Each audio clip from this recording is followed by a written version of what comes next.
Je ne pense pas. Pas du tout. Vous savez que le problème de fond n'est pas élucidé. C'est pourquoi le peuple malien s'est levé. Pourquoi le peuple a voulu le changement. Quelle est l'espérance voulue par ce peuple?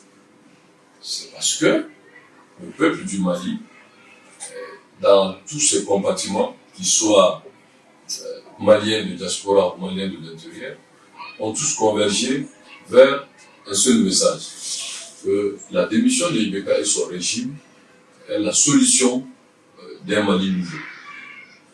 Il y a eu le 5 juin, il y a eu le 19 juin, il y a eu le 10 juin où il y a eu des massacres, ont été tués, et pour qu'aujourd'hui soit. Il y a eu le 11 juin, août, je veux dire, pour discerner que le peuple est toujours dans la dynamique du changement. Le changement n'est pas le départ d'Ibrahim Boubacar Keïta en tant que personne. Le changement, c'était d'arrêter ce système corrompu. C'était d'arrêter cette façon qui a abîmé notre pays. Le monde n'est pas fort. Le changement, c'était pour écarter tout ce qui était dans ce système oligarchique. Le changement, c'était que le Malien et le Mali recouvrent sa dignité. Le changement, c'est aussi permettre à notre pays alors de sortir d'une situation que personne ne peut expliquer, et une guerre sans fin, des visages invisibles, alors que nous avons quand même un grand pays, une grande nation, et qui a fait des empires, qui a fait des royaumes, qui était considéré comme étant l'une des meilleures armées de la sous-région, et subitement, le Mali à terre. C'était inacceptable. Vous savez que moi, j'ai fait beaucoup de communication sur ça. Le M5 n'est pas homogène. Vous avez des partis politiques aujourd'hui qui doivent clarifier leur position. Je prends un exemple d'un parti au sein du FSD qui est un composant du M5-RP. Mais l'IRD, est-ce que l'IRD va répondre s'il y a assise, je dis bien s'il y a assise, au nom de l'IRD, ou bien vont s'accepter dans une plateforme du M5-RP? Les autres partis qui composent ce même regroupement, est-ce que eux-mêmes qu'on les a vus individuellement aller représenter, aller au nom de leur parti politique? Alors, quel est leur message? Est-ce qu'ils sont M5-RP ou ils sont chefs de parti politique? Ça, c'est un premier problème. Vous avez aussi des syndicats. Est-ce que ces syndicats pourront cohabiter après le départ du régime Ibeka avec le M5-RP? Je crois qu'aujourd'hui, le M5-RP, c'est d'abord la conscience collective. Les Maliens de diaspora. Et ces Maliens de diaspora n'ont pas attendu leur fêtière pour se soulever contre ce régime corrompu. Moi, en tant que coordinateur général de la CIMAS, membre fondateur de ce regroupement, la vision de Lima, ce n'a pas été dirigée contre Ibeka, qu'il appelle son frère.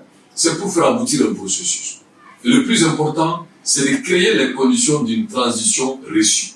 La transition doit s'occuper de trois choses fondamentales. La première chose, de mon point de vue, c'est de ne pas permettre aux voleurs de la République, aux criminels de la République, de jouer un rôle, qu'ils soient civils ou militaires. Deux, c'est de créer les conditions pour que les élections présidentielles législatives soient des élections présidentielles législatives propres, pour qu'on ait un président démocratiquement élu, légal et légitime, une assemblée nationale et représentative. Et de donner une feuille de route qui est conforme aux engagements du peuple malien en accord avec la communauté internationale. Et sur ce point, je pense qu'il y a un aspect que la CEDEAO propose, et moi-même en tant que responsable politique, je suis d'accord. Il ne faut pas du tout, et nous n'accepterons jamais que la transition soit dirigée par les militaires. Et de deux, il faut un premier ministre civil. Maintenant, ce que j'ajouterais, à la tête de cette transition, il ne faut jamais qu'un chef de parti politique soit à la tête de cette transition. Il faut que ce chef, celui qui va être proposé par le peuple malien, doit faire consensus, ou en tout cas doit être approuvé de toutes les parties saines qui veulent le changement. Parce que M5-RP, ce n'est pas ceux qui ont porté le combat, c'est l'idéal qu'il faut promouvoir. Et les militaires qui sont venus parachever, ils doivent acter leur patriotisme, servir le peuple. Que nous sommes des militaires, c'est par rapport à une situation que nous avons aidé le peuple à se débarrasser de ce régime corrompu. Mais notre vocation, c'est de nous mettre en confiance, en moyen pour lutter contre les terroristes et pour que le Mali recouvre son intégrité et sa dignité. Maintenant que si cela est acté et accepté, et pour cette période, je propose que le CNSP le président de transition, le second peut être proposé par le CNSP. Ils peuvent même avoir certains ministères comme la défense, la sécurité et l'administration territoriale. Mais le reste, vraiment, il faut qu'il y ait des personnalités qui sont des grands commis de l'État, qui ont une connaissance sur le fonctionnement des institutions internationales et qui ont aussi le patriotisme et l'adhésion du peuple malien. Donc, ceux-ci peuvent être des personnes, hommes et des femmes, des jeunes, pour vraiment faire décoller la transition. Maintenant, les chefs des partis politiques et autres personnalités qui ont des ambitions présidentielles ne peuvent que tout simplement accompagner le processus, mais pas être des acteurs. Je ne pense pas que le CNSP va se donner ce luxe de faire un bras de fer. Ils vont faire un bras de fer contre qui? Non.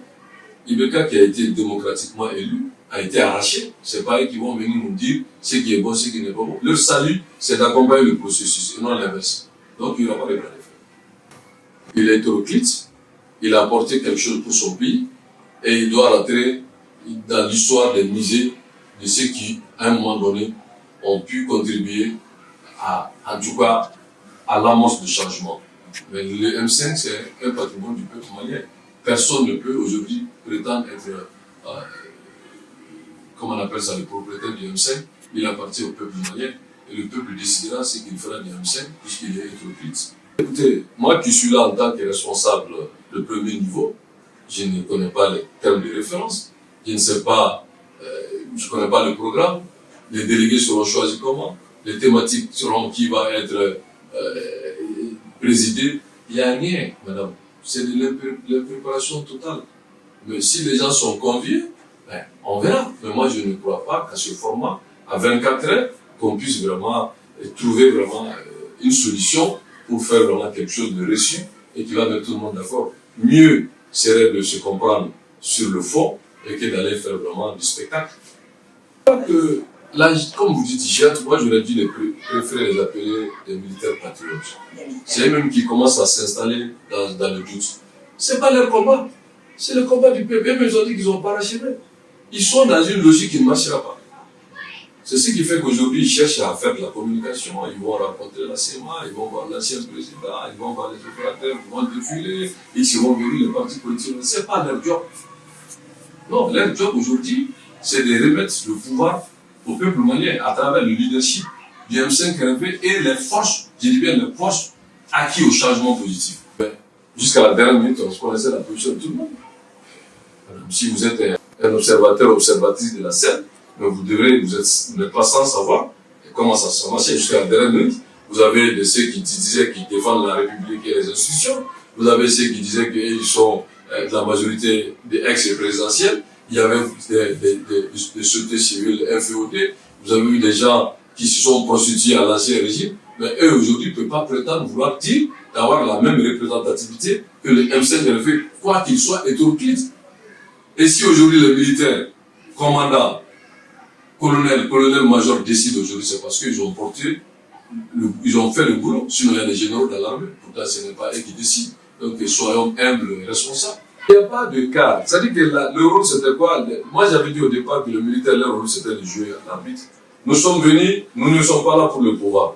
Voilà maintenant le M5RP qui avait fait le boulot, voilà leur proposition de sortie de crise et de transition. Il met ça sur la table. S'il y a amendé, il fallait être amendé. Et maintenant, le président de la transition, c'est un civil, et que M5 fait une proposition avec CNSP, on va valider. C'est les deux entités historiques, avec l'apport et l'accompagnement de l'autorité morale.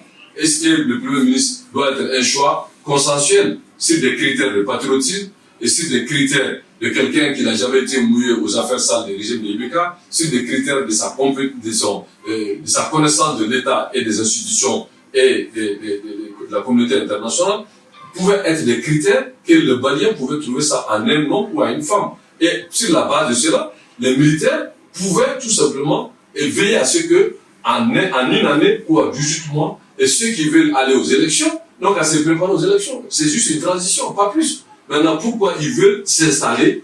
Et parce que c'est ça en réalité. S'il y a trop de blocages, trop de non-dits, trop de contenus, parce que ces jeunes gens pensent qu'ils peuvent rouler les gens dans la farine, ça ne marchera pas. Ils ont intérêt à écouter la voix de la raison. Je pense qu'il faut que cela soit clair pour l'histoire, que nous, en tout cas, qui se réclament de leadership, du chèque respecté, nous-mêmes Diko, que son message est clair, personne n'a un chèque en blanc, personne ne pourra être un problème supplémentaire et que ces jeunes gens, qui sont ces enfants comme ils les appellent, ils doivent être aux côtés de la solution et non des problèmes supplémentaires.